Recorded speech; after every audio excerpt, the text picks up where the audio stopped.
Welcome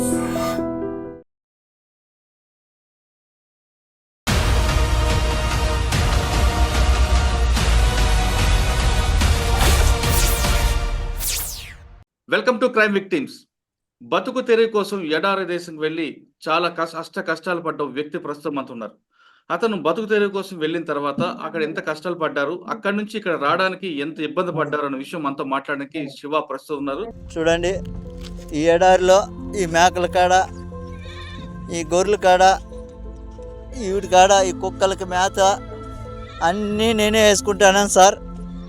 ఒకడు నా భార్య చెప్పిన ఎడారిలో వేసేయినారు.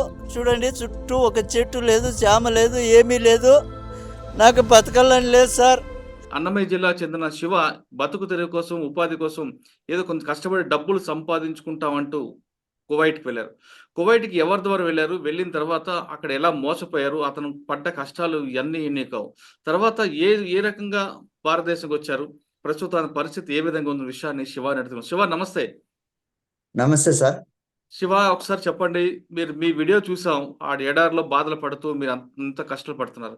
సాధారణంగా మీరు ఒక్కరే కాదు, చాలా మంది కూడా ఉపాధి కోసం వెళ్ళి చాలా కష్టాలు పడుతుంటారు. మీరు ఎవరు ద్వారా వెళ్ళారు, అక్కడ వెళ్ళిన తర్వాత మీరు పడ్డ కష్టాలు ఏంటి? సార్, నేను ఇక్కడ రాచేటి ఏజెంట్ ద్వారా వెళ్ళాను సార్. ఓకే. అది కూడా నేను ఎందుకు వెళ్ళాల్సి వచ్చిందంటే, నాకు హౌస్ వచ్చింది సార్, గవర్నమెంట్ హౌస్ ఇచ్చింది. ఓకే. ఆ హౌస్ కట్టుకోవడానికి ఒక 5 లక్షలు అప్పు చేశాను. ఓహో. అది కూడా సగంలోనే ఉంది సార్, పని పూర్తి అవ్వలేదు. ఇంకా పైన స్లాబ్ వేయలేదు, ఏం లేదు. గోళ్ళ వరకు కట్టాను, ఒక 5 లక్షల దాకా అప్పు చేసి కట్టాను. ఓహో. దానికి ఇంట్రెస్ట్ పెరుగుతుంది. ఇంటికాడ చూస్తే మనం వంట చేసే పాత్ర వ్యాపారం చేసేవాడిని సార్ నేను. అచ్చా. వ్యాపారాలు ఏమీ లేకపోవడంతో ఈ అప్పులు కట్టేదానికి నాకు వ్యాపారం జరగలేదు. ఇంట్లో జరగడం కష్టం అయిపోతుంటే, సరేలే బయట వెళ్ళిన తర్వాత ఏదో కష్టం చేసి అక్కడి నుంచి డబ్బు పంపిద్దామని చెప్పని ఆలోచనతోటి రాయచూటిలో ఏజెంట్ ద్వారా కలిసాం సార్. ఏజెంట్ ద్వారా వచ్చేసి అతను వచ్చి 80,000 డబ్బులు అడిగాడు సార్. 80,000 డబ్బులు అడిగితే నేను ఒక 50,000 డబ్బులు ఇచ్చాను. 70,000 ఇస్తాను అన్నాను. లేదా 75,000 ఇవ్వాలన్నాడు అతను. సరే అని చెప్పని 50,000 డబ్బు ఇచ్చాను సార్. మిగతాది నేను అక్కడికి వెళ్ళిన తర్వాత నీకు జీతం పంపిస్తానని చెప్పాను. అతను సరే అని చెప్పని నాకు అతను అక్కడికి పంపించాడు. అక్కడికి వెళ్ళిన తర్వాత నాకు ఇక్కడ ఏం చెప్పాడంటే, గొర్రెలు మాత్రమే ఉంటాయి, ఇంకేం ఉండదు, ఓన్లీ గొర్రెలు మాత్రమే. ఆ గొర్రెలకి ఉదయం లేవగానే ఈ దొడ్డిలో నుంచి ఆ దొడ్డిలోకి తోలి అది మొత్తం క్లీన్ చేసి గడ్డి కోసి ఆవిడికి మేత వేసేయడం మాత్రం ఉంటుంది. తర్వాత నీకేం పని ఉండదు, మళ్ళా నువ్వు వేసుకొని పడుకోవచ్చు అన్నాడు సార్ అతను. ఆ విధంగా పని చేసినందుకు ఎంత వస్తుందని చెప్పాడు? నాకు 130 దినార్లు ఇస్తామన్నాడు సార్. అంటే మన ఇండియా కరెన్సీ వచ్చి 35,000 దాకా వస్తుంది అన్నాడు సార్. సరే అని చెప్పని నేను వెళ్ళాను సార్ అక్కడికి. అక్కడికి వెళ్ళిన తర్వాత నాకు వచ్చేసి గొర్రెలు ఒకటే కాదు, గొర్రెలు, మళ్ళా వచ్చేసి పావురాలు, బాతులు, హంసలు, కోళ్ళు, పిల్లులు, కుక్కలు, మళ్ళా వచ్చేసి ఈ గువ్వలు, పక్షులు ఉన్నాయి సార్. ఇవన్నీ కాకుండా వాటికి అన్నిటికీ నీళ్లు ఉదయాన్నే 3 గంటలకు నిద్ర సరిపోయేది కాదు సార్. ఉదయాన్నే 3 గంటలకే లేచి ఆవిడకంతా నీళ్లు పట్టి మేత వేసి వీడియోలు తీసి పెట్టాలి సార్. ఆవిడకి మేత వేసానా లేదా అన్నది కోవిట్లో ఆవిడకి వీడియో తీసి అతనికి పెట్టాలి సార్. లేదంటే అతను ఒప్పుకునేవాడు కాదు. అలాగని మొత్తం వీడియోలు తీసి పెట్టేవాడిని సార్ ఆవిడకి. ఆ వీడియో పెట్టడం వల్ల అతను నాకు ఫోన్ చేసి ఓకే ఓకే ఓకే అని చెప్పేవాడు సార్. తర్వాత 2 కిలోమీటర్లు నీళ్లు మోసుకొని వెళ్ళేవాను సార్ చెట్లకి. అవి ముళ్ళ చెట్లు సార్, మంచి చెట్లు కూడా కాదు, ఒక యాప చెట్టు మంచి చెట్లు కూడా కాదు, ముళ్ళ చెట్లు అవి. ఆ చెట్లకి నీళ్లు తీసుకెళ్లి 2 కిలోమీటర్లు పోసి వచ్చేవాను సార్. ఒక 40 క్యాన్లు దాకా మోసేవాడిని సార్. ఆ 40 క్యాన్లు మోసి వీటికన్నీ మేత వేసేసరికి మధ్యాహ్నం 1:30-2 గంటలు అవ్వేది సార్ టైము. భోజనం చేసుకోవడానికి కూడా టైం సరిపోయేది కాదు నాకు. నేను ఒక్కడే ఉన్నాను సార్. అక్కడ ఎవరు లేరు, మాట్లాడడానికి మనిషి లేడు, నా ఆ! బాధ ఎవరితోన్నా చెప్పుకుందామనే మనిషి లేడు. ఎవరు లేరు సార్ అక్కడ. ఇంక ఇది పరిస్థితి అని చెప్పని నేను వేరే మనిషిని ఇంకో మనిషిని పిలిపిచ్చు నా వల్ల కావట్లేదు. నేనొక్కడే హ్మ్. చేయలేకపోతున్నానంటే, లేదు ఇంకో మనిషి ఎవరు రారు నువ్వే చేసుకో అని చెప్పేవాడు సార్. ఆ! అవి టయానికి నేను 3 గంటలకు లేసినా కూడా పని భిన్న తొందరగా అయిపేస్తాం గదా! అని చెప్పని అన్నా కూడా హ్మ్. అక్కడ జనరేటర్లు స్టార్ట్ అయ్యేవి కాదు. మోటార్లు సక్రమంగా పనిచేసేటివి కాదు. అక్కడి నుంచి నేను పడ్డ కష్టము అంతా ఇంతా కాదు సార్. ఆ! శివ ఇప్పుడు మీరు ఆహ్, అక్కడ పని చేశారు గదా! అవును సార్. భోజనం ఆ! బావుండేదా పోనీ? లేదు సార్. భోజనం మనకి రైస్ ఇచ్చేవాడు. వాళ్ళు వంట చేసుకుంటారు సార్. ప్రతి శుక్రవారం వచ్చి ఇక్కడ డిన్నర్ చేసుకుంటారు. ఆ! ఆ రైసు మిగిలినవి నాకు అలాగే ఉంచి ఎళ్ళిపోయేవారు. ఆహా! ఆ రైసు అంటే మళ్ళా వాళ్ళు వచ్చి తినగా కొన్ని మిగిలింది మీరు తినాలి. అవును సార్. ఆ! వాళ్ళు తినగా మిగిలింది మాత్రమే అది గూడా వాళ్ళు మటను, చికెను, ఈ పావురాల మాంసము ఆ! ఇవి వాళ్ళు చేసుకునేవాళ్ళు సార్. అవి వాళ్ళు చేసి వాళ్ళు తినేసిన తర్వాత వాళ్ళు తిన్న పళ్ళెంలోనే ఆ ఎముకలు గట్రా అన్నీ ఏసి నాకలాగే ఇచ్చేవారు సార్ తినాలి అని. అయ్యో! ఆ! ఆ ఎంగిలి తట్టలోనే తినమని నాకిచ్చేవారు సార్. మీరు పని చేసిన ఆ! ప్రాంతం అనేది పూర్తిగా ఎడారి ప్రాంతం. అవును సార్. శివ పనిచేసిన ప్రాంతం కువైట్‌లో పూర్తిగా ఎడారి ప్రాంతం. ఎడారులు కనుచూపు మేరలో ఇసుక తప్ప ఏమీ కనపడదు. శివ ఎంత కష్టపడ్డారన్నది ఒకసారి ఆ వీడియో చూద్దాం. చూడండి ఈ ఎడారిలో ఈ మేకల కాడ, ఈ గొర్రెల కాడ, ఈవిటి కాడ ఈ కుక్కలకి మేత అన్నీ నేనే యేసుకుంటాను సార్. ఒకడు నా భార్య చెప్పిన ఎడారిలో వేసేయినారు. చూడండి చుట్టూ ఒక చెట్టు లేదు, చేమ లేదు, ఏమీ లేదు. నాకు బతకాలని లేదు సార్. నాకు ఈడు ఉండాలని లేదు. నేను ఎంత చెప్పినా మా భార్య కూడా వినిపించుకోవట్లేదు. ఎవరు చెప్పినా కూడా నా మాట నమ్మడం లేదు. ఆ పావురాలకి, ఈ కుక్కలకి అన్నిటికీ మేత మంచి చెడ్డ అన్నీ చూడాలి. ఒక్కొక్క రోజు వాళ్ళు వచ్చినారంటే నైట్ 3 అయినా నిద్ర ఉండదు, 4 అయినా నిద్ర ఉండదు సార్. కోళ్ళకి ఇక్కడ బాతులకి ఇట్లా కోళ్ళకి అన్నిటికీ మేత చూసుకోవాలి. చెట్లు వచ్చేసి 2 కిలోమీటర్లు ఉన్నాయి సార్. ఆవిడికి నీళ్ళు ఎత్తుకుపోయి పోయాలా, క్యాన్లతో నీళ్లు మోసుకొని పోవాలా. ఈ జనరేటర్లు ఒకటంటే ఒకటి పని చేయడం లేదు. వాళ్ళకి చెప్తే వాళ్ళు కనీసం పట్టించుకోవడం లేదు. మొన్న మోటార్ చెడిపోతే మోటార్ కూడా కనీసము రిపేర్ చేయించుకొస్తానని ఎత్తుకుపోయినాడు. ఇంతవరకు తేలేదు సార్. నీళ్ళు క్యాన్లు మోస్తానన్న రోజు ఒక మోటార్ పని చేస్తుంది చెప్పినా కూడా వాళ్ళు చెవుల్లోకి వేసుకోవడం లేదు. చూడండి ఈ పావురాలు, ఈ బాతులు, వీటికన్నిటికీ నీళ్లు పొద్దున్నే నుంచి మోయాలా, అన్నీ చేయాలి సార్. నేను ఒకటే నా వల్ల కావడం లేదు. ఎండకి సుస్థి అయిపోతుంది. ఇక్కడ పట్టించుకునే వాళ్ళు లేరు. ఇప్పుడు ఆయన వచ్చి 3 రోజులు అవుతుంది సార్. కనీసం నువ్వు తిన్నావా చచ్చినావా అని ఫోన్ కూడా చేయడం లేదు. ఈడ నాకు ఈ పక్క పాములు తేళ్ళు ఎక్కువ ఉన్నాయి సార్. నేను చచ్చిపోయినా కూడా అడిగేవాడు లేదు సార్. ఈడ నా పరిస్థితి ఇట్లుండాది. నాకు దయచేసి ఎవరైనా సాయం చేయండి సార్. ఈ ఎడారి నుంచి నన్ను బయట వేసేయండి, ఇంటికి వచ్చేస్తాను. ఈడున్నానంటే చచ్చిపోతాను సార్. ఇంక 2 రోజులు ఉంటే చచ్చిపోతాను. నా వల్ల కావడం లేదు సార్. చూడండి చుట్టుకారము ఒక చెట్టు లేదు, జామ లేదు, ఒక మనిషి మాట్లాడేవాడు కూడా లేడు సార్. ఈడ నాకు కనీసం మాట్లాడిచ్చేవాడు లేడు. తిన్నావా చచ్చినావా ఏంపా ఎట్లుండదు అని అడిగేవాడు లేదు సార్. నాకు నా బిడ్డలు గుర్తొస్తున్నారు. నేను బతకలేను సార్. ఈడ దయచేసి ఎవరైనా నన్ను సాయం చేయండి. ఈ కోవిడ్ నుంచి నన్ను బయటపడేయండి సార్. ఏమని చెప్పినా కూడా ఏజెంట్ కూడా కానీ నా మాట వినడం లేదు సార్.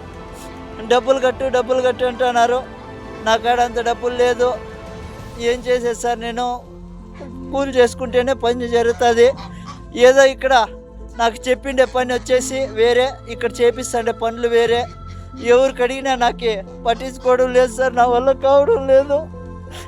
ఎవరైనా దయచేసి నన్ను అటు గడ్డకేయండి సార్. మీ కాళ్ళు పట్టుకుంటాను. లేదంటే ఇంకొక రోజు 2 రోజులు చూసి నేను ఆత్మహత్య చేసుకోవాల్సిందే సార్. నా వల్ల కావడం లేదు. మీకు ఎవరికన్నా కానీ దయ ఉంటే నా పైన కొద్దిగా దయ చూపించండి. ఎందుకంటే ఇంటికి వచ్చి కూలో నాలో చేసుకునైనా బతుకుతా, కానీ ఇక్కడికైతే బతకలేను. నా వల్ల కావడం లేదు సార్. నేను ఎంత బాధపడతానంటే అంత బాధపడతాను. మా భార్యకి ఫోన్ చేసి చెప్తే నాకా డబ్బు లేదప్పా, నేనేం చేసేది, నేను ఎక్కడి నుంచి తీసుకురావాలి అందంటుంది. ఇంకా నేను ఇక్కడ బతకలేను సార్. నా వల్ల కావడం లేదు. దయచేసి నాకు మీద ఎవరైనా దయ చూపించండి సార్. చూడండి ఇక్కడ ఇసుక తుఫాను వస్తుంది సార్. ఆ రోజు వాళ్ళకి చెప్పినా కూడా వాళ్ళు రారు. ఇసుక తుఫాను ఉంటే రారు వాళ్ళు. ఈడ మేత వేయాలా, నీళ్లు పెట్టాలా, మనిషి చచ్చిపోయినా వాళ్ళకి బాధ లేదు. వీటన్నిటికీ మేత పెట్టాలా, నీళ్లు పెట్టాలి, అన్నీ చూసుకోవాలి సార్. కాబట్టి ఎవరైనా దయచేసి నా బాధ అర్థం చేసుకోండి.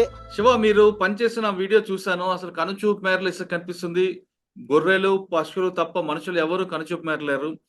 అటువంటి ఎడారిలో మంచి నీళ్ళు ప్రధానంగా ఇబ్బందిగా ఉంటుందా? ఆ నీరు దొరక్క ఎలా కష్టపడ్డారు మీరు?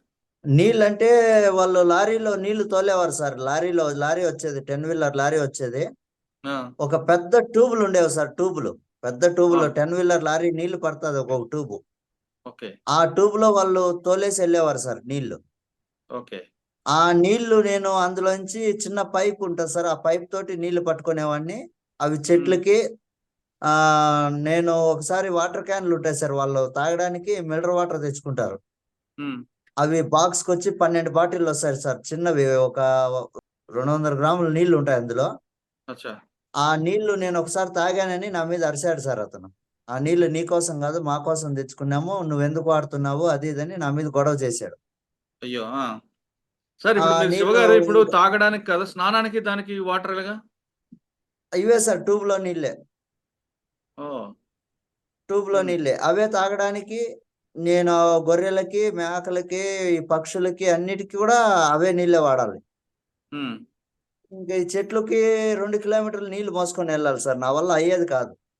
ఎండ ఓ. వచ్చేసి 60 డిగ్రీలు, 67 డిగ్రీలు అతనే చూపించారు సార్. మా కపిలే చూపించారు 67 డిగ్రీలు ఎండ కాస్తుంది అని. ఆ, మళ్ళా వచ్చి రాంగ ఒక 55, 60 డిగ్రీల కాటికి ఎండ వచ్చింది సార్. ఓకే. ఆ ఎండకి నా వల్ల కావడం లేదు. నేను ఎంత చేసినా నాకు ఒంట్లో ఓపిక లేదు, శక్తి లేదు, నీరసం అయిపోయేది ఒళ్ళు. ఉమ్, కనీసం నీళ్లు ఈ రోజుకొచ్చి 20 లీటర్లు, 30 లీటర్లు నీళ్ళు తాగినా కూడా కనీసం బాత్రూమ్ పాస్ పోయడానికి కూడా వచ్చేది కాదు సార్. నొప్పి వచ్చేది నాకు అయ్యో. ఆ ఎండలో. అంత బాధపడ్డా నేను అతనికి పదే పదే అడిగాను సార్. ఉమ్, నాకు ఇంకో మనిషి కావాలి, నేను ఒక్కడే చేయలేను, ఇన్ని పనులు నేను ఒక్కడే ఎలా చేస్తాను బాబా, నా వల్ల కావడం లేదని ఎన్నోసార్లు చెప్పాను. అతను పట్టించుకోలేదు. ఓకే. మోటార్లు రిపేర్ అయిపోయినా కూడా నేను చెప్పాను సార్, నా వల్ల కావడం లేదు, మోటార్లు తెప్పించు, రెడీ చేపించు అని అడిగితే కూడా పట్టించుకోలేదు ఉమ్, అతను. ఇంక సరే అని చెప్పని ఇంక నేను చేసేది ఏమీ లేక ఇంక లాస్ట్ కి ఈ వీడియో పెట్టి చనిపోవాలనుకుని, నా వాళ్ళు పెట్టే నరకం కంటే చనిపోవడం చాలా చిన్న విషయం అనిపించింది సార్ నాకు. అయ్యో. చావు అనేది వాళ్ళు పెట్టే టార్చర్ కంటే చాలా చిన్నది అనిపించింది సార్ నాకు. అవును. ఆయన కార్ వేసుకొచ్చి ఎడారిలోనే నన్ను తీసుకెళ్లిపోయాడు సార్. సర్రమని అక్కడ ఒక సెకండ్ కూడా ఆపలేదు. నువ్వు సర్రమని ఎక్కడన్నా వెళ్ళిపోదామని చెప్పని ఎక్కించుకొని వచ్చేసాడు సార్ అతను. ఉమ్, వచ్చేసిన తర్వాత నేను ఎంబసీలోకి వచ్చి పడ్డాను సార్. అప్పటికే సార్కి అన్ని డీటెయిల్స్ ఇచ్చున్నాను. ఫోన్ చేస్తుంటే ఎంబసీ వాళ్ళకి అన్ని డీటెయిల్స్ ఇచ్చున్నాను. ఇక్కడ ఎవరు ఉమ్, ఏజెంట్, ఏమి పరిస్థితి అంటే ఒక ఆడామని పిలిపించారు సార్ అక్కడ ఏజెంట్. ఓకే. పిలిపించి ఆయనకి ఎంక్వైరీ చేస్తే, నాకు తెలియదు సార్, నేనేం చెప్పలేదు, అతను నాకు ఉమ్, ఫోన్ చేయలేదు అన్నాడు. నేను ఫోన్ ఉమ్, చేయడం ఆయనకు చేయలేదు సార్, మా ఏజెంట్ చేశాను ఇక్కడ. ఓకే. మా ఏజెంట్ ఏం చెప్పాడంటే, ఆయనకు అడుగుతుంటే ఆయన నాకు సంబంధం లేదు, ఆయన నాకు తెలీదు, మీరు మాట్లాడుకోండి అని చెప్పనేసి అనింది అని చెప్పని మా ఏజెంట్ చెప్పాడు సార్ ఇక్కడ. ఉమ్, ఈ ప్రాబ్లమ్స్ అన్ని నేను ఫేస్ చేసి ఇవన్నీ తట్టుకోలేక ఇంకా ఆ టైంలో ఇంకొక 2 రోజులు ఉంటే ఏదో సూసైడ్ చేసుకొని చనిపోదాము, ఇది పెట్టే టార్చర్ కంటే అదే బెస్ట్ అనిపించింది నాకు. ఓ. ఇంకా ఆ టైంలో ఎంబసీకి ఎప్పుడైతే వెళ్ళానో పేపర్కి ఇవన్నీ వచ్చేసింది. కువైట్ మొత్తం హల్చల్ అయిపోయింది సార్ ఈ వీడియో. ఓకే. అయిపోవడంతో సార్ వాళ్ళంతా నాకు కలిసి, నాకు ప్రెజర్ ఎక్కువైంది, నువ్వు ఎవరికి ఫోటోలు ఎక్కువ వీడియోలు పెట్టకో ఉమ్, అని చెప్పన్నారు సార్. కువైట్ లో తెలుగు వాళ్ళందరూ నాకు ఫోన్ చేసేవారు. ఉమ్, ఏటన్నా నీ పరిస్థితి ఏంటి, ఇలాగుంది ఎలాగుంది, మేమే ఇక్కడ కార్ డ్రైవింగ్ చేస్తూనే కనీసం ఏసీ లేకపోయినా టిష్యూ పేపర్లు అన్ని ఒక బాక్స్ వేసుకొని అలాగెళ్తే బాక్స్ కూడా ఖాళీ అయిపోతుంది టిష్యూ పేపర్లు, అంత ఏసీలో కూడా. ఉమ్, నువ్వు అలాంటి ఎడారిలోకి ఎందుకు వచ్చావని అడిగారు సార్. కానీ మనకు తెలియదు కదా సార్, అక్కడ అలాగ ఉంటుందని మనకు తెలీదు. మన కపిల్ అలాంటి వాడని మనకు తెలియదు. అవును. ఏదో బతికేయాలి, ఏదో ఒకటి చేయాలి, ఈ సమస్యల నుంచి బయటపడాలని ఒక బాధ్యతతో అక్కడికి వెళ్ళాను అంత దూరం. అవును. తర్వాత కానీ మనకి వెళ్ళిన తర్వాత కానీ తెలియదు అలాగ ఉంటుంది మన పరిస్థితి అని. అంటే ఇండియన్ ఎంబాసీ వచ్చిన తర్వాత మీ పరిస్థితి మారిందా? వాళ్ళు తీసుకెళ్లి వాళ్ళ రూమ్ లో పెట్టుకున్నారు సార్ నన్ను. ఓకే. మరి అక్కడి నుంచి ఎలా పంపించారు మీకు? అక్కడి నుంచి మళ్ళీ ఏజెంట్ ఫోన్ చేశారు సార్, టికెట్ తీసుకొని టికెట్ పంపించు అని. అక్కడ ఆ! కువైట్ లో ఉన్న ఏజెంట్ వచ్చి వాళ్ళ హ్మ్. కపిల్ వాళ్ళ ఇంటికే డైరెక్ట్ గా వెళ్ళి వీసా పాస్పోర్ట్ 2 తీసుకొచ్చింది సార్ ఆయన. హ్మ్. తీసుకొచ్చి మళ్ళీ ఇతనికి టికెట్ వేయమన్నాను సార్. టికెట్ వేయమంటే అతనేమో మా భార్యకి ఫోన్ చేసి 30,000 డబ్బులు కడితే టికెట్ వేస్తానమ్మా అన్నాడు సార్. హ్మ్. మా దగ్గర డబ్బు లేదు, మేము ఎక్కడి నుంచి తేవాలి, మీకే అప్పు పెట్టాము, నా కాడ ఉంటే మా ఆయన ఎప్పుడే పిలిపించుకుందాను కదా, మా ఆయన అక్కడ లేని బాధలు పడుతున్నాడు, కష్టాలు పడుతున్నాడు, హ్మ్. మా కోసం వెళ్ళాడు, హ్మ్. మాకే బాధ అనిపిస్తుంది, మా వల్ల కాదు, మా కాడ డబ్బు లేదు అని చెప్పని మా హ్మ్. భార్య చెప్పడంతో హ్మ్. అక్కడికి అతను ఫోన్ చేసి, ఎంబీసీ వాళ్ళు ఫోన్ చేసి నువ్వు హ్మ్. త్వరగా టికెట్ పంపుతావా లేదా అది ఇది అని చెప్పని అడగడంతో అతను హ్మ్. మార్నింగ్ కే టికెట్ బుక్ చేశాడు సార్. ఎవరు ఏజెంటా? ఆ ఏజెంట్ ఆ! బుక్ చేయడంతో నేను ఇండియాకి 2 రోజుల్లో వచ్చేసాను సార్. అక్కడ 2 రోజులు ఉన్నాను, 3వ రోజు నేను బయలుదేరిపోయాను అక్కడి నుంచి. డైరెక్ట్ ఎక్కడికి బెంగుళూరు దిగారా మీరు? డైరెక్ట్ లేదు సార్, దుబాయ్ దిగి దుబాయ్ నుంచి బెంగళూరుకి వేశారు సార్ టికెట్. ఓకే. బెంగుళూరుకి ఎప్పుడొచ్చారు మీరు? నిన్న నిన్న మొన్న నిన్న తెల్లవారుజామున 4 గంటలకు sir. Okay. Sir Bengaluru airport దిగిన తర్వాత కుటుంబం అంతా ఆ, కనబడగానే మీకేమనిపించిందండి? నాకు చాలా ఆనందం అనిపించింది సార్. బాధ అయిపోయింది, నా బిడ్డల్ని మళ్ళీ నేను చూస్తాను అనుకోలేదు, నా భార్య బిడ్డల దగ్గరికి నేను చేరుకుంటాను అనే ఆశ లేదు. అయ్యో! అలాంటిది మన వీళ్ళు అందరూ కలిసి నాకు ఇలా సాయం చేసినందుకు వాళ్ళకి ఎప్పుడు నేను రుణపడి ఉండాలి. ఇలాంటి పరిస్థితిలో ఎవరికి కూడా రాకూడదు. నేను ఇచ్చే సందేశం ఏమంటే, తెలిసిన వాళ్ళు ఉంటే తప్ప కువైట్కి వెళ్ళకూడదు ఎవరు. హ్మ్. అలాంటి పరిస్థితి మనకి తెలిసి నేను చెప్తున్నాను. తెలియకుండా అయితే నాలాగా ఎవరు వెళ్ళకండి, మోసపోకండి సార్. సాధారణంగా కువైట్ వెళ్ళిన వాళ్ళకి స్కిల్ డెవలప్‌మెంట్ అంటే స్కిల్ ఉండాలి. ఉత్తిను వృత్తిగా నైపుణ్యం ఉన్నవాళ్ళే రండి అంటే వాళ్ళు చెప్తుంటారు కదా! మీరు ఎందుకు మరి వెళ్లారు అంత దూరం? అంటే నాకు చెప్పాను కదా సార్, ఇబ్బందులు ఉన్నాయని. కానీ మనము హ్మ్. అక్కడికి వెళ్తే గానీ ఇలా గొర్రెలు మాత్రమే ఉంటాయి, నీకు ఇంకేం ఉండదు అని చెప్పిన అతను చేతులు ఎత్తేస్తాడని మనం అనుకోలేదు సార్. అవునా? ఆ! ఆ, మనకి చెప్పడము ఒకటి, అక్కడ జరుగుతున్న పనులు ఇంకొకటి కదా సార్. మనకు తెలియదు కదా, ఓన్లీ గొర్రెలు మాత్రమే ఉంటాయి, అది కూడా ఎడారి అని నాకు చెప్పలేదు సార్. ఆహా! ఎందుకంటే మనం ఎప్పుడు వెళ్ళలేదు, ఎవరిని కాంటాక్ట్ అవ్వలేదు, పలానుగా ఇలాగ ఉంటుందని నాకు ఎవరు చెప్పలేదు. అచ్చా! ఆ, మనం అక్కడికి వెళ్తే భోజనం జరిగిపోతది, మనము నెల కష్టపడిన అప్పులు డబ్బులు తీర్చుకోవచ్చు ఇంటికి అనుకున్నారు. పంపిస్తే అప్పులు అప్ తీర్చుకొని ఏదో 2 ఆడపిల్లలు ఉన్నారు, వాళ్ళ భవిష్యత్తు గురించి ఆలోచించవచ్చు అని ఏదో వెళ్ళాను సార్ నేను అక్కడికి. హ్మ్. అక్కడికి వెళితే గానీ నా పరిస్థితి ఇలాగ ఉంటది, ఇంత దారుణంగా మారుతాదని నేను ఊహించలేకపోయాను. ఊర్లోకొచ్చిన తర్వాత శివ ఇక్కడ గ్రామస్తులు గాని, ప్రభుత్వం గాని ఏ విధంగా ఆదుకుంటుంది మీకు? చాలా బాగా ఆదుకుంటుంది సార్ నాకు. గ్రామస్తులైతే పలకరించి వెళ్తున్నారు. కొంతమంది అయితే ఏడ్చారు, ఎలాగుండేవాడు ఎలాగైపోయావు నువ్వు మనిషి అందని హ్మ్. కొంతమంది ఏడ్చారు, ఇట్లే ఇండ్ల పక్కన ఉన్న వాళ్ళు గన శివ చివరగా సార్. చెప్పండి. చాలా మంది డబ్బులు సంపాదించాలనో, లేదా అప్పులు తీర్చుకోవాలనో దానికోసం వెళ్తుంటారండి. కావాలని అవును ఎవరు సార్. వెళ్లరు. ఆ కష్టాలు భరించలేక వెళ్లి తొందరగా బయటపడదాం. మీలాగా అప్పుల నుంచి బయటపడడానికి. మరి కొంతమంది కొంచెం సంపాదించుకుందాం అనే ఉద్దేశంతో వెళ్తుంటారు కుటుంబాలకు దూరంగా. ఆ అవును విధంగా సార్. వెళ్ళే వాళ్ళకి మీరిచ్చే సమాచారం ఏంటి? నేనిచ్చే సమాచారం ఏంటంటే, నేను అక్కడ ఇండియన్ ఎంబసీ కాడికి వెళ్ళిన తర్వాత నేను చూడడం, నేను పలకరించడం, నాతో తెలుగోడని నేను అడగడం, మీరు తెలుగువారా అని అడగడం, అలాంటి వాళ్ళని చాలా మందిని కలిసాను సార్ నేను అక్కడ. హ్మ్. నేనొచ్చినంత వేగంగా అయితే ఎవరు రాలేని పరిస్థితి ఇదివరకు జరగలేదు. కానీ అక్కడ చాలా మంది నాలాగా బాధపడుతున్న వాళ్ళు ఉన్నారు సార్. నేను కలిసిన తర్వాత చూశాను. ఒకరైతే 5 రోజులైంది ఎళ్లి. డ్రైవర్ అని చెప్పి వంటీల దగ్గరికేసినోళ్ళని ఇన్నాను. హ్మ్. ఇళ్ళల్లో పని అని చెప్పని గొర్రెల దగ్గరికేసినోళ్ళని చూశాను. ఓకే. డ్రైవర్‌కి తీసుకెళ్ళి భోజనం లేక, హ్మ్. భోజనం పెట్టక వాళ్ళని చూశాను. ఇంకొంతమందైతే మాకు జీతాలు ఇవ్వట్లేదు, ఏమి ఇవ్వట్లేదని కొంతమంది బయట నుంచే ఇంటి దగ్గర నుంచి డబ్బేపిచ్చుకొని ఎనిక్కొచ్చేసినోళ్ళని చూశాను. నాతో హ్మ్. పాటే వచ్చారు కొంతమంది. అలాంటి హ్మ్. వాళ్ళని చాలా మందిని చూశాను సార్ నేనైతే అక్కడ. హ్మ్. అంటే సరైన ఏజెంట్ ద్వారా వెళ్తే పర్వాలేదా?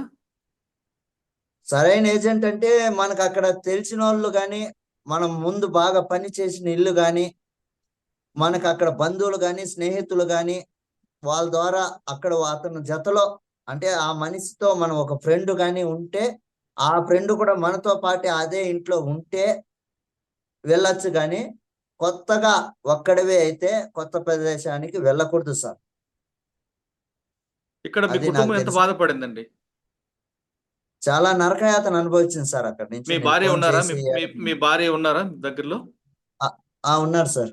ప్రస్తుతం మనతో మాట్లాడడానికి శివ భార్య శంకరం మనతో ఉన్నారు. ఆమెను అడిగి భర్త గల్ఫ్‌కి వెళ్ళిన తర్వాత ఆవిడ పడ్డ కష్టాలేంటో అడుగుదాం. మా శంకరమ్మ నమస్తే. నమస్తే సార్. అమ్మా, ఇల్లు కట్టుకున్నారు. అప్పు తీర్చుదామని మీ భర్త కువైట్ వెళ్లారు. అంతవరకు ప్రశాంతంగా అవును. ఉన్న మీ జీవితం అప్పుల నుంచి బయటపడాలని మంచి ఉద్దేశంతో మీ ఆయన వెళ్లారు గానీ, అక్కడ చాలా నరకం అనిపించారనే విషయం ఆయనకు తెలుస్తుంది. అక్కడికి వెళ్ళిన తర్వాత ఇక్కడ మీరు పడ్డ కష్టాలు ఎలాగున్నాయమ్మా? ఇక్కడ మీరు అక్కడ డబ్బులు అడగడం, అక్కడి నుంచి డబ్బులు వస్తాయని మీరు భావించారు కానీ, ఇక్కడి నుంచే పంపాలన్న పరిస్థితి వచ్చి రావడం, ఇక్కడ కుటుంబం గడవడం, ఆ కష్టాలన్నీ మోసిన తల్లి నువ్వు, మహాతల్లివి. నువ్వెలా భరించావమ్మా? మరి ఇంక భరించకపోతే మరి ఎలాగ సార్? భరించాలి గదా! ఇప్పుడు అతను సంపారిచ్చి పంపిస్తాను అని చెప్పాడు. హ్మ్. అతన్ని అప్పు చేసి ఇక్కడ పంపించా అప్పు చేసి అతనికి కువైట్‌కి పంపించాను. హ్మ్. అక్కడ సంపారిచ్చి పంపిస్తాడనే ఒక ధైర్యంతో నేను గూడా ఇక్కడ రోజు కూలి పనికెళ్ళేదాన్ని. ఆ! కూలి చెప్పారు. పనికెళ్ళేదాన్ని. ఆ! ఇంగక్కడ జీతము డబ్బులు నెలయిపోయింది గదా! జీతము వేయొచ్చు గదా! అనంటే గూడా ఆ కపిల్ అనేటోడు జీతం ఇయలేదంట. ఆ! ఇంగ మరి సరేలే ఎప్పుడొస్తే తీసుకుందాంలే అని గమ్మున ఉండిపోయి నేను గూడా కూలి పనికెళ్ళేదాన్ని. ఆ! ఆ! నేను అక్కడికి ఎళ్ళినాను. ఇలాగయిపోయింది. ఇక్కడ రావాలంటే నాకు అమౌంట్ 71,000 అయితుంది నని చెప్తున్నారు ననని చెప్పినాడు. హ్మ్. చెప్తే ఇక్కడ ఎవరు డబ్బులు ఇవ్వరు ననని బాధపడ్డాను. హ్మ్. బాధపడి ఇక్కడ ఉన్న సర్పంచ్ వాళ్ళకి వీడియో ఒకటి పెట్టాడది. హ్మ్. అక్కడ ఉన్న సమస్య, బాధ గురించి ఆ వీడియో పెడితే, ఆ వీడియో గూడా సెల్లుకి రాలేదు సార్. హ్మ్.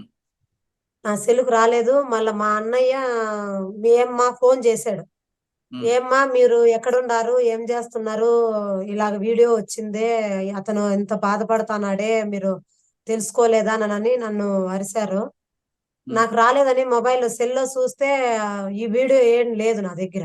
మరి డబ్బులేం పంపావా? ఇక్కడ కుటుంబం ఎలా గడిచింది? కుటుంబం ఎలా గడిచిందంటే కూలికెళ్ళాను. ఇక్కడ సర్పంచ్ గారు 2 బియ్యం ప్యాకెట్లు, సరుకులు తీసుకొచ్చి ఇచ్చారు సార్. ఆహా! అంటే కూలి పని మీద సరుకులు పిల్లల్ని తీస్ పిల్లల్ని సాక్కుంటూ వచ్చావు. సాక్కుంటూ వచ్చాను. ఇలాగ వీడియో తెలిసిన వెంటనే ఏం బాధపడుతుందో ఏమో జీతం గూడా ఇయలేదు అతను చెప్తున్నాడు ఇక్కడ సర్పంచ్ సార్ గారు 2 ప్యాకెట్లు బియ్యము, సరుకులు అందుబాటు చేశారు. శివ వచ్చేసారు కాబట్టి ఇప్పుడు ఎలాగుంది మీ జీవితం? చాలా బాగుంది సార్. కువైట్‌కి వెళ్ళమంటావా ఎవరికైనా? వెళ్ళమనను సార్. హ్మ్. నేనైతే కువైట్‌కి ఎవరిని ఎళ్ళొద్దనే చెప్తాను సార్ నాకు తెలిస్తే మటుకు. హ్మ్. నేను వెళ్ళొద్దనే చెప్తాను సార్. ఓకే. కువైట్‌కి వెళ్ళాలనుకున్న వారు ఖచ్చితంగా ఒక మంచి ఏజెంట్ తీసుకోండి. లేదా అక్కడ ఎవరైనా మీకు తెలిసిన వారు ఉంటే వాళ్ళతో మాట్లాడిన తర్వాత వెళ్ళండి అంటున్నారు శివ. లేదు డబ్బులు హ్మ్. సంపాదించాలని, అప్పులు తీర్చుకోవాలని గాని మీరు గాని వెళ్తే ఇలాంటి కష్టాలు ఎదుర్కొంటారంటూ శివ తన అనుభవం చెప్తున్నారు. చుట్టూ కనుచూపు మేరలో ఎడారుంటది. మధ్యలో ఒంటరి మనిషి. అక్కడ నీరు కూడా దొరకని ప్రదేశంలో అత్యంత దారుణమైన పరిస్థితులు శివ అనిపించారు. శివ చెప్తుంది తనకే కాదు తనలాంటి వాళ్ళు చాలా మంది కువైట్‌లో ఉన్నారు. వాళ్ళ డ్రైవర్‌కి ఉద్యోగం వచ్చి డ్రైనేజీలు కడిగే పరిస్థితికి వాళ్ళు వస్తున్నారు కాబట్టి 1, 2 సార్లు ఆలోచించండి. మంచి ఏజెంట్ నమ్ముకొని వెళ్తే కువైట్ వెళ్తే బానే ఉంటది గానీ, అన్యాయంగా లేదంటే వేరే దారిలో గాని వెళ్తే కష్టాలు పడాల్సొస్తుందంటూ శివ తన అనుభవం చెప్పారు. కాబట్టి ఇది గల్ఫ్ వెళ్ళిన బాధితుడు శివతో ఎక్స్‌క్లూజెంటారు. వచ్చే వారం మరో గెస్ట్‌తో మళ్ళీ కలుద్దాం. అంతవరకు నమస్తే. నమస్తే శివ, శంకరమ్మ ఇద్దరికీ నమస్తే అమ్మ. మీ ఇద్దరు బాగుండాలని, మీరు మరొకసారి మంచి జీవితం గడపాలని కోరుకుంటున్నాం. Okay sir. సరే సార్. చూడండి, ఈ ఎడారిలో ఈ మేకల కాడ, ఈ గొర్రెల కాడ, వీటి కాడ ఈ కుక్కలకి మేత అన్నీ నేనే వేసుకుంటాను సార్. ఒకడు నా భార్య చెప్పిన ఎడారిలో వేసేయినారు. చూడండి, చుట్టూ ఒక చెట్టు లేదు, చేమ లేదు, ఏమీ లేదు. నాకు బతకాలని లేదు సార్. నాకు ఈడు ఉండాలని లేదు. నేను ఎంత చెప్పినా మా భార్య కూడా వినిపించుకోవట్లేదు. ఎవరు చెప్పినా కూడా నా మాట నమ్మడం లేదు. ఆ పావురాలకి, ఈ కుక్కలకి అన్నిటికీ మేత, మంచి చెడ్డ అన్నీ చూడాలి. ఒక్కొక్క రోజు వాళ్ళు వచ్చినారంటే నైట్ 3 అయినా నిద్ర ఉండదు, 4 అయినా నిద్ర ఉండదు సార్. కోళ్ళకి ఇక్కడ బాతులకి ఇట్లా కోళ్ళకి అన్నిటికీ మేత చూసుకోవాలి. చెట్లు వచ్చేసి 2 కిలోమీటర్లు ఉన్నాయి సార్.